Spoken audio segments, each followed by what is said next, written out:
Peace be with you. Dear friends, welcome to Living Flame Podcast website and Facebook group. Gospel Reflections for Our Lady of Sorrows Memory, September 15th. This memory, formerly known as the Seven Sorrows of Mary, this feast was instituted in 1668 by the Servite friars. In 1814, Pius VII extended the feast to the whole Western Church in commemoration of the sufferings he had endured during his captivity in France. The seven sorrows are Simeon's prophecy at the presentation of Jesus in the temple. We can just imagine how Mother Mary experienced perhaps the first pain in her life when Simeon prophesied about baby Jesus, that he would be reason for the fall and rise of many in Israel, and a sword will penetrate her heart. Well, then we go to the second sorrow, the flight into Egypt. That was also an uncertain flight because of the persecution on the part of Herod, who wanted to kill all little babies in order to find Jesus, to eliminate him. The angel of the Lord told Joseph that he had to take Mary and the little babe, and he has to go to Egypt and settle there until further instructions were given. We can just imagine today's refugees all over the world, how they feel. When they are persecuted, they have to leave their country, their homes, their tradition, their culture, their relatives, their neighbors, and go to a place unknown to them. They do not know what will happen. That was the same experience of Mary and Joseph taking baby Jesus and going to Egypt.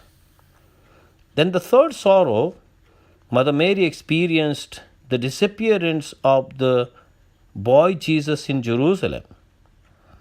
That was a terrible experience. We can just imagine sometimes when parents lose their children, they cry, they search, they complain. They don't want to eat, they don't want to sleep. They are just concerned about their lost child. We can experience the same thing in our lives too. When someone near and dear one is lost, Mary's experience of pain was terrible. When Joseph and Mary together searched for boy Jesus, of course they found him in Jerusalem. The next sorrow is the road to Calvary. Jesus, who was just 33 years old, after his successful ministry being with the people, doing such a lot of good to the people, finally he had to carry his cross.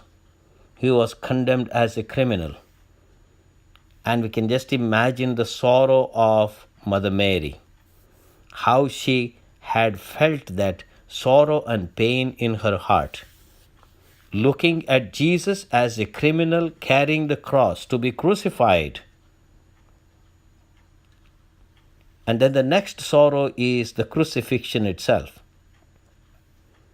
When Jesus was crucified between the two thieves, and people reviling him, ridiculing him, saying all sorts of bad things. He saved others, let him save himself. Ungrateful people. Jesus' crucifixion must have created a terrible pain in the heart of Mary as she was at the foot of the cross. And the next sorrow the removal from the cross, the dead body of Jesus was given in her bosom. We can just imagine Mary's sorrow, terrible sorrow, to embrace the dead body of Jesus, the only Son whom she loved so much. And finally, the last sorrow is the entombment of Jesus in the sepulchre. Mary might have felt that the whole world collapsing on her when she laid the body of Jesus in the tomb. Dear friends, all these sorrows in one way or the other must help us to understand the sorrowful Mother Mary, who gives us hope in our sorrows. That's why we have this gospel passage from John's Gospel, chapter 19, verses 25 to 27. Standing by the cross of Jesus were his mother and his mother's sister, Mary, the wife of Clopas, and Mary Magdalene. When Jesus saw his mother and the disciple there whom he loved, he said to his mother, "Woman, behold your son." Then he said to the disciple, "Behold your mother." And from that hour the disciple took her into his home. Meaning to say that we have to take Mary as our mother to accompany us in our sorrows. That she is the one who bore all these terrible sorrows in her heart, is capable of consoling us in our own sorrows. Therefore, as I have been always preaching and telling to people, I tell you too. Every day, early in the morning, as soon as you get up, say a Hail Mary.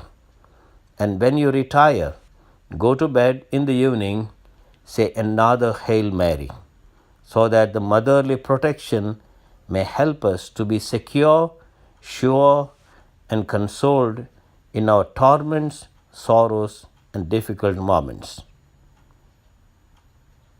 God bless you.